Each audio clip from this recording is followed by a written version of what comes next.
तो कैसे हैं आप लोग। आज जो ज्योग्राफी का टेस्ट हुआ है उसमें बहुत सारे स्टूडेंट ने बहुत ही अच्छा प्रदर्शन किया है, लेकिन कुछ स्टूडेंट छोटी छोटी गलतियों की वजह से चूक कर गए हैं, लेकिन उनका भी प्रदर्शन अच्छा रहा है क्योंकि बहुत सारे आंसर उन्होंने भी सही दिए हैं। तो आज इस वीडियो में हम आज जो ज्योग्राफी का टेस्ट हुआ है उसका आंसर की प्रोवाइड करेंगे और साथ ही उसे एक्सप्लेन भी करेंगे ताकि आपको ये समझ में आ सके कि आखिर वही आंसर क्यों होगा, बाकी दूसरा आंसर क्यों नहीं होगा। क्योंकि आज आपका जो टेस्ट हुआ था वो मल्टीपल चॉइस क्वेश्चन था, जिसमें प्रत्येक क्वेश्चन के 4 ऑप्शन दिए गए थे, जिसमें से एक ऑप्शन सही था। तो इस वीडियो में हम आपको ये बताएंगे कि आखिर एक ऑप्शन क्यों सही है, बाकी 3 ऑप्शन गलत क्यों है। तो चलिए वीडियो शुरू करते हैं और इस वीडियो को आप अंत तक देखें ताकि आपको एक्सप्लेनेशन समझ में आ सके। देखिए, आंसर पता होना बड़ी बात नहीं है, वो आंसर क्यों है यानी कि उसके पीछे का रीज़न क्या है, उसका एक्सप्लेनेशन क्या है, वो पता होना बहुत ज़रूरी है। इसलिए वीडियो को एंड तक देखिए, हमसे जुड़े रहिए। तो चलिए एक्सप्लेनेशन शुरू करते हैं। पहला क्वेश्चन है, नेपाल की सीमा भारत के किस राज्य से नहीं लगती है। देखिए यहाँ क्वेश्चन पूछ रहा है किस राज्य से नहीं लगती है। तो देखिए, बिहार, उत्तर प्रदेश और पश्चिम बंगाल तीनों की सीमा जो है वो नेपाल से लगती है, इसलिए सही आंसर होगा झारखंड। झारखंड की सीमा नेपाल से नहीं लगती है। अगला क्वेश्चन है, अफगानिस्तान की सीमा भारत के किस राज्य अथवा केंद्र शासित प्रदेश से लगती है। तो देखिए, अफगानिस्तान की सीमा भारत के किसी भी राज्य से नहीं लगती है, सिर्फ केंद्र शासित प्रदेश से लगती है और उस केंद्र शासित प्रदेश का नाम है लद्दाख। देखिए, पहले अफगानिस्तान की सीमा भारत के जम्मू कश्मीर राज्य से लगती थी, लेकिन जम्मू कश्मीर राज्य को केंद्र शासित प्रदेश में बांट दिया गया, जम्मू कश्मीर एवं लद्दाख। तो अब जो है अफगानिस्तान की सीमा सिर्फ लद्दाख केंद्र शासित प्रदेश से लगती है। अगला क्वेश्चन है, चाय की खेती के लिए सबसे उपयुक्त मिट्टी कौन सी है। तो जाहिर सी बात है, आप लोग जानते होंगे, लेटराइट मिट्टी चाय की खेती के लिए सबसे अधिक उपयुक्त है, जो कि केरल के पश्चिमी तट पे मिलती है और असम में मिलती है। और असम जो है चाय की खेती के लिए बहुत प्रसिद्ध भी है। दार्जिलिंग की चाय बहुत ही फेमस है, जो कि लेटराइट मिट्टी में उगाई जाती है। अगला क्वेश्चन है, निम्नलिखित में से किस राज्य में लाल मिट्टी पाई जाती है। तो देखिए, ऑप्शन में है बिहार, झारखंड, पंजाब, उत्तर प्रदेश। तो देखिए, बिहार में जलोढ़ मिट्टी पाई जाती है, पंजाब में जलोढ़ मिट्टी पाई जाती है, उत्तर प्रदेश में जलोढ़ मिट्टी पाई जाती है। तो बचा झारखंड, झारखंड में लाल मिट्टी पाई जाती है।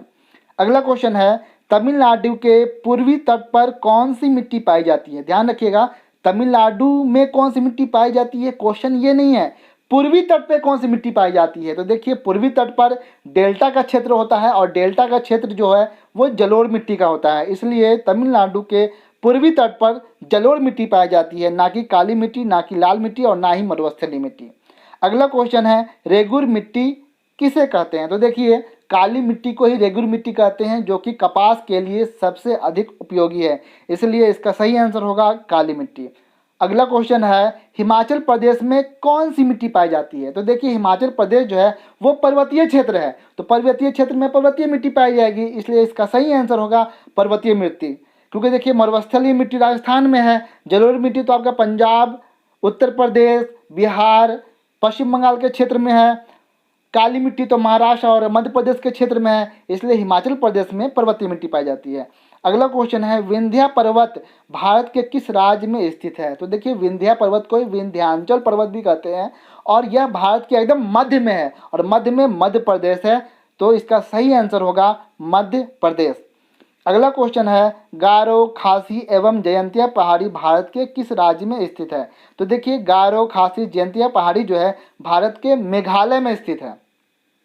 अगला क्वेश्चन है, इंद्रावती नदी किसकी सहायक नदी है। तो देखिए, नर्मदा, ताप्ती, गोदावरी और कृष्णा नदी में से इंद्रावती नदी जो है वो गोदावरी नदी की सहायक नदी है और इसके अलावा मंजीरा भी जो है गोदावरी की ही सहायक नदी है।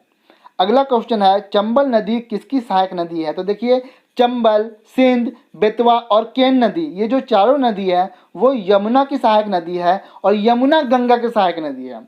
अगला क्वेश्चन है, सिंधु की सबसे लंबी सहायक नदी कौन सी है। तो वीडियो में बताया गया है कि झेलम, चेनाब, रावी, व्यास और सतलज में से सबसे लंबी सहायक नदी चेनाब है। अगला क्वेश्चन है, तीस्ता नदी किसकी सहायक नदी है। तो देखिए, गंगा, ब्रह्मपुत्र, सिंधु, गोदावरी में तीस्ता नदी जो है ब्रह्मपुत्र की सहायक नदी है और यह सिक्किम से होते हुए आती है, इसलिए तीस्ता नदी को सिक्किम की जीवन रेखा भी कहते हैं। अगला क्वेश्चन है, महानंदा किसकी सहायक नदी है? तो देखिए गंगा में अंतिम में मिलने वाली जो सहायक नदी है वो महानंदा ही है, यानी कि महानंदा जो है गंगा नदी की सहायक नदी है। अगला क्वेश्चन है, विश्व में कुल कितने महासागर हैं? तो देखिए वीडियो में भी बताया थे 7 समुंदर पार में तेरे पीछे पीछे आ गई, लेकिन विश्व में 7 महासागर नहीं है। वैसे भी ऑप्शन में भी 7 महासागर का ऑप्शन है नहीं, और मैंने आपको बताया था प्रशांत महासागर, अटलांटिक महासागर, हिंद महासागर और आर्कटिक महासागर, यही 4 महासागर हैं विश्व में। तो इसका सही आंसर होगा 4। अगला क्वेश्चन है, हिंद महासागर का आकार कैसा है? तो इसमें मैंने आपको बताया था कि हिंद महासागर का जो आकार है वो त्रिभुज आकार है, यानी कि ट्रायंगुलर है। अगला क्वेश्चन है, क्षेत्रफल की दृष्टि से विश्व का 5वां सबसे बड़ा महादेश कौन सा है? तो देखिए क्षेत्रफल की दृष्टि से सबसे बड़ा महादेश एशिया है, फिर अफ्रीका है, फिर उत्तरी अमेरिका है, फिर दक्षिणी अमेरिका है, 5वें नंबर पे अंटार्कटिका आता है, 6ठे पे यूरोप और 7वें नंबर पे ऑस्ट्रेलिया आता है। तो इसका सही आंसर होगा 5वां नंबर पे अंटार्कटिका। अगला क्वेश्चन है, चिली में कौन सा मरुस्थल है? तो देखिए इसमें ऑप्शन दिया हुआ है गोबी मरुस्थल। तो देखिए गोबी मरुस्थल जो है वो चीन में है, टकलामकान मरुस्थल वो भी चीन में है, अटाकामा मरुस्थल जो है वो चिली में है, और सहारा मरुस्थल तो उत्तरी अफ्रीका में है। तो इसका सही आंसर होगा अटाकामा मरुस्थल। अगला क्वेश्चन है, पटागोनिया मरुस्थल किस देश में है? तो देखिए पटागोनिया मरुस्थल जो है अर्जेंटीना में है। अर्जेंटीना के एकदम दक्षिण में जब जाइएगा तो आपको पटागोनिया मरुस्थल मिल जाएगा। अगला क्वेश्चन है, बोत्सवाना में कौन सा रेगिस्तान है? इसका ऑप्शन देखते हैं, टकलामकान रेगिस्तान ये चीन में है, गोबी रेगिस्तान ये भी चीन में है, कालाहारी रेगिस्तान ये बोत्सवाना में है, विक्टोरिया रेगिस्तान ऑस्ट्रेलिया में है। तो इसका सही आंसर होगा कालाहारी रेगिस्तान। अगला क्वेश्चन है, यूराल पर्वत किन 2 महादेशों को अलग करता है? तो देखिए यूराल पर्वत पूरब से पश्चिम यूरोप और एशिया को अलग करता है, यानी कि यूराल पर्वत के पूरब में एशिया है और पश्चिम में यूरोप है। अगला क्वेश्चन है, ग्रेट डिवाइडिंग रेंज कहाँ है? तो देखिए ऑस्ट्रेलिया के पूर्वी क्षेत्र में उत्तर से दक्षिण फैला हुआ है ग्रेट डिवाइडिंग रेंज, यानी कि ग्रेट डिवाइडिंग रेंज जो है ऑस्ट्रेलिया में है। अगला क्वेश्चन है, एटलस पर्वत कहाँ है? तो ध्यान रखिएगा एटलस पर्वत मोरक्को में है, जो कि अफ्रीका महादेश का एक देश है, जो अफ्रीका महादेश के उत्तर में है।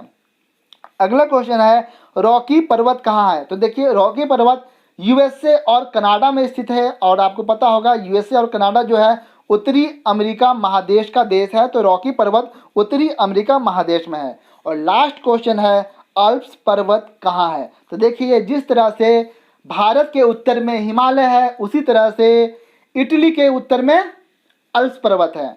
जिस तरह से भारत में गंगा नदी बहती है, उसी तरह से इटली में पो नदी बहती है। तो देखिए भारत और इटली का संबंध अगर पर्वतीय क्षेत्र से देखा जाए और अगर नदी के क्षेत्र से देखा जाए तो दोनों सेम ही है, इसलिए पो नदी को इटली की गंगा भी कहते हैं और अल्प्स पर्वत को भारत का हिमालय भी कहते हैं। तो इसका सही आंसर होगा अल्प्स पर्वत इटली के उत्तर में स्थित है।